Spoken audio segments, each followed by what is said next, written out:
क्या आपने कभी सोचा है कि कोई ऐसा शिवलिंग भी हो सकता है जो मृत्यु से भी बड़ा हो, जहां स्वयं समय कांपता हो, जहां यमराज भी प्रवेश करने से डरते हों?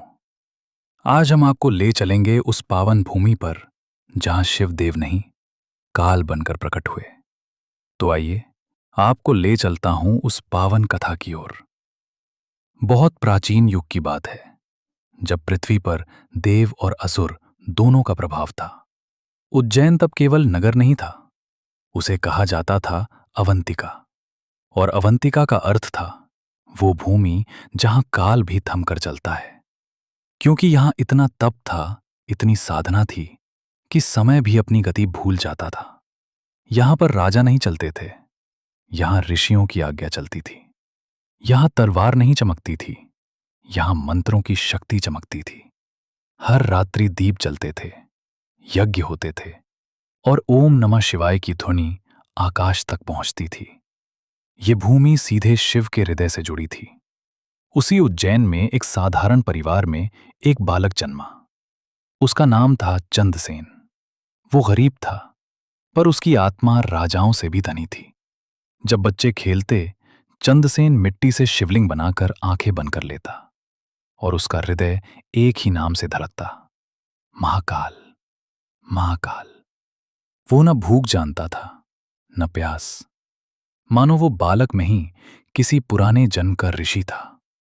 ऋषि कहते थे ये बालक साधारण नहीं, महाकाल ने स्वयं इसे अपनी भक्ति के लिए चुना है। पर उसी समय पाताल लोक से एक भयंकर राक्षस उठा। उसका नाम था दूषण। दूषण साधारण असुर नहीं था, उसने ब्रह्मा से वरदान पाया था। तू अस्त्र से नहीं मरेगा, शस्त्र से नहीं मरेगा, देवों से नहीं मरेगा, मनुष्यों से नहीं मरेगा, और तुझे कोई काल भी नहीं मार सकेगा। इस वरदान ने उसके मन में एक भ्रम भर दिया। उसने स्वयं को ही काल मान लिया, और वो उज्जैन पहुंच गया। वो कहता था, मैं मृत्यु हूं, मैं ही अंत हूं, मैं ही भाग्य हूं। जो मेरा विरोध करेगा वो मिट जाएगा। लेकिन उसे शिव से घृणा थी, क्योंकि वो जानता था एक ही शक्ति है जो काल से भी ऊपर है, महाकाल। इसलिए उसने शिव भक्तों को मारना शुरू किया। मंदिर तोड़े, यज्ञ बुझाए, शिवलिंगों को अपवित्र किया। उसका बस एक ही लक्ष्य था, शिव की भक्ति को इस धरती से मिटा देना। और जब से दूषण आया, तभी से ऋषि मारे जाने लगे, साधनाएं टूटने लग गईं। अवंतिका जो कभी मंत्रों से गूंजती थी, अब कराहों से भर गई, और लोग डरने लग गए। पर एक बालक नहीं डरा, वो था चंद्रसेन। वो अब भी अपने मिट्टी के शिवलिंग के सामने बैठा था, महाकाल महाकाल का जप कर रहा था। और जब दूषण मंदिर की सीढ़ियों की ओर बढ़ा, तो अवंतिका की हवा सांस रोककर देखने लगी। उसी क्षण एक छोटा सा बालक कांप उठा। चंद्रसेन उसकी आंखों से आंसू बहने लगे। वो डर नहीं था उसका, सिर्फ अपने शिव को खो देने का भय था। वो दौड़कर अपने मिट्टी के शिवलिंग के सामने गिर पड़ा, धरती से माथा लगा लिया, और कंपकपाती आवाज में बोला, प्रभु, आपने कहा था आप काल से भी बड़े हैं, तो आज मेरे लिए वो सत्य बना दीजिए। अगर शिव सच में है, तो मुझे नहीं, इस दुनिया को बचा लीजिए। ये कोई वेदों की प्रार्थना नहीं थी, ये किसी ऋषि का मंत्र नहीं था। ये एक मासूम बच्चे का टूटता हुआ हृदय था, जो अपने भगवान को पुकार रहा था। चंद्रसेन की उस मासूम पुकार के साथ ही कुछ बदलने लगा। आकाश का नीला रंग धीरे धीरे गहरा होने लगा। बादल एक दूसरे से टकराने लगे, जैसे कोई अदृश्य शक्ति उन्हें एकत्र कर रही हो। हवा रुक गई, पक्षियों ने उड़ना छोड़ दिया, और अवंतिका की पूरी धरती सांस थाम कर देखने लगी। फिर अचानक धरती के भीतर से एक गहरी गर्जना उठी, मानो स्वयं पृथ्वी किसी महान शक्ति को जागते हुए महसूस कर रही हो। और उसी क्षण आकाश फट पड़ा, और एक ध्वनि हुई, मैं महाकाल हूं। ये कोई साधारण ध्वनि नहीं थी, ये वो स्वर था जिसे सुनकर समय कांप जाता है, और मृत्यु अपने अस्तित्व को याद करती है। और धरती फटने लगी, पत्थर चटकने लगे और अवंतिका की पवित्र भूमि से एक प्रचंड अग्नि ज्योति उठी। वो आग जलाने वाली नहीं थी, वो आग अधर्म को भस्म करने वाली थी। उसी अग्नि ज्योति के भीतर से एक दिव्य आकृति धीरे धीरे प्रकट होने लगी। लंबी जटाएं आकाश तक उठी हुईं, उनसे ब्रह्मांड की ऊर्जा बह रही थी। त्रिनेत्र से तेजस्वी ज्वालाएं निकल रही थीं, जिनमें सत्य, न्याय और संहार तीनों समाये हुए थे।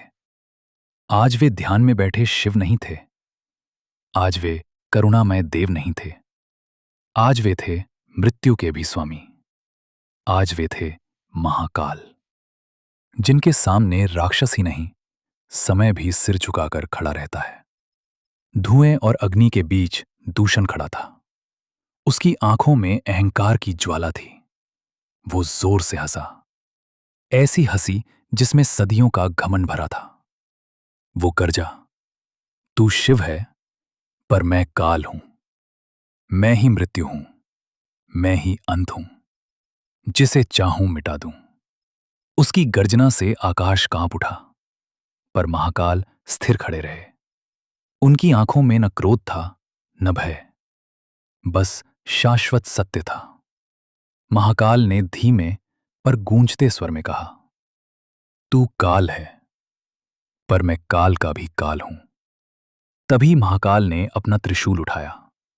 वो केवल अस्त्र नहीं था, वो धर्म का निर्णय था। आकाश से बिजली गिरी, त्रिशूल चमका और एक ही क्षण में वो दूषण के हृदय में समा गया। न चीख, न भागने का अवसर, न कोई वरदान काम आया। उसका शरीर अग्नि में बदल गया और अग्नि राख बन गई। जहां कभी काल का अहंकार खड़ा था, वहां अब केवल भस्म थी। और ब्रह्मांड ने देखा, काल आज स्वयं काल से हार गया और अवंतिका की हवा फिर से शुद्ध होने लगी।